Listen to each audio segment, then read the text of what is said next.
ঘুষ এবং বিভিন্ন প্রশিক্ষণার্থীদের টাকা মেরে রেখেছেন একাধিক ব্যক্তিগত কর্মচারী এবং সেই টাকা দিয়ে করেন পিকনিকের আয়োজন। এমনই অভিযোগ উঠেছে বালিয়াডাঙ্গি উপজেলা মহিলা বিষয়ক কর্মকর্তা আবু বেলাল সিদ্দিকের নামে। অভিযোগ উঠেছে বিভিন্ন প্রকল্পের সেলাই মেশিন ফটো সেশনের পর নিজের কাছে জমা নেওয়ার এবং বিভিন্ন কার্ড করে দেওয়ার নামে হাতিয়ে নিয়েছেন লাখ লাখ টাকা। আমরা জানতে পেরেছি তিনি এই উপজেলায় রয়েছেন প্রায় ৮ বছরেরও বেশি সময় ধরে। সেই ব্যক্তি আবার বর্তমানে দায়িত্বে রয়েছেন ৩টি উপজেলার। কি বলছেন অভিযোগকারীরা, আমরা এখন শুনবো সেই অভিযোগকারীদের মুখ থেকেই। বিএমপি সরকার হয়েছে, আমার কিছুই করতে পারবে না এই অভিযোগ। আমি কেবল অভিযোগ, সরকারি স্টাফ হচ্ছে 2 জন, একজনের নাম রমেশ, একজনের নাম আবু বেলাল সিদ্দিক। আর আমরা 7 জন আছি বেসরকারিভাবে, কোনো আমাদের প্রজেক্টও নাই, কোনো মাস্টারগুলো নাই। আর বেতন দেয় স্যার আমাদেরকে, সে প্রতি টিমে 10টা করে নাম রাখে, ওই নাম পারফেক্টের টাকা তুলে আমাদেরকে টাকা দেয়। প্রশিক্ষণার্থীরা যে টাকাটা পাবে ওই টাকাটা আপনাদেরকে দেয়? হ্যাঁ, ওই টাকাটা আমাদেরকে দেয়। প্রশিক্ষণার্থী টাকা তারা পায় না, তারা মায়া দেয়? 30 জনের জায়গায় 20 জনকে ট্রেনিং করায়। এটা প্রায় 5 বছর ধরে চলতেছে। এটা 23 সালের জুন থেকে চলতেছে। আর আমারটা যতদিন থেকে আছি আমি অতদিন ধরে চলামান এইভাবেই দিচ্ছে। আমাকে দিতে 4,500 টাকা মাসে বেতন, এদেরকেও ওইভাবেই দেয়।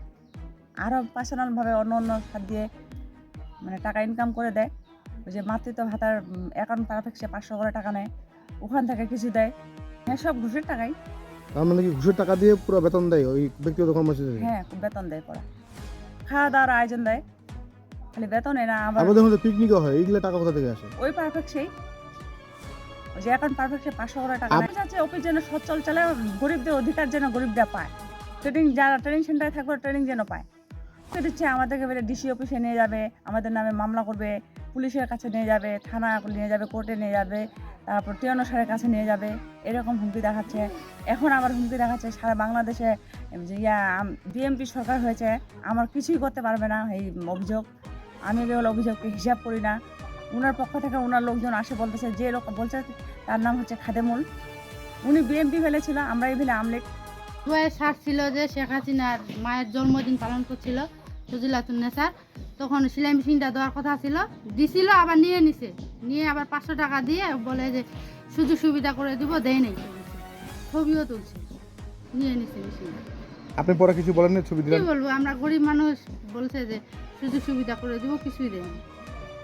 আর মাতৃত্ব কার্ড একটা করে নিছিলাম, 7 বছর হয়ে যাচ্ছে, 1 বছরের টাকা এখনো পাচ্ছি, বলতেছে দিব দিব করে, আর দেয়নি। তোমার হইলে অবজেকশন জানাইয়েন অফিসত, কেন অফিসত পছন্দের নাম মুখে একটা লোক কুসাই গইল, তুমি কই ওই কথা দে হামাক ইলা কাঠিন দে ফর্মলা দে হামাক কাঠিন, আর যে না ই হইয়া ওই ভাই ভাই হইয়া ওই না হামাক কইনি, ডাকাইনি ওলা শেষ গাইয়ে ওইটা কই আমি কথা তোমার তো আলা বেমান কাটি ইলা কাটিলেন, তোমাকে মোবাইল করিন না, আমি কথা তোমাকে মোবাইল করিল না, কথা মোবাইল করলেন আমার শোনা পাইনি, ফেন্সি কথা আপা তোমার কয় না নি, এটা বেমান কথা চান না, কথা কইয়া নি, তা হ্যাঁ মনে নাই, তাই বলে তোমার অবজেকশন করলেন, আর এই হামাজুদালা কেস করি। অভিযোগের বিষয়ে সত্যতা নিশ্চিত করার জন্য আমরা বারবার উপজেলা মহিলা বিষয়ক কর্মকর্তা আবু বেলাল সিদ্দিকের সাথে যোগাযোগের চেষ্টা করি। তার অফিসে বারবার এসেও আমরা তাকে পাইনি। এত অভিযোগ থাকা সত্ত্বেও তিনি এখনও 3টি উপজেলার দায়িত্বে রয়েছেন একাই। উপজেলা নির্বাহী কর্মকর্তা আমাদের জানান তদন্ত সাপেক্ষে ব্যবস্থা নেওয়া হবে। সামানুর ইসলাম, বালিয়াডাঙ্গি, ঠাকুরগাঁও।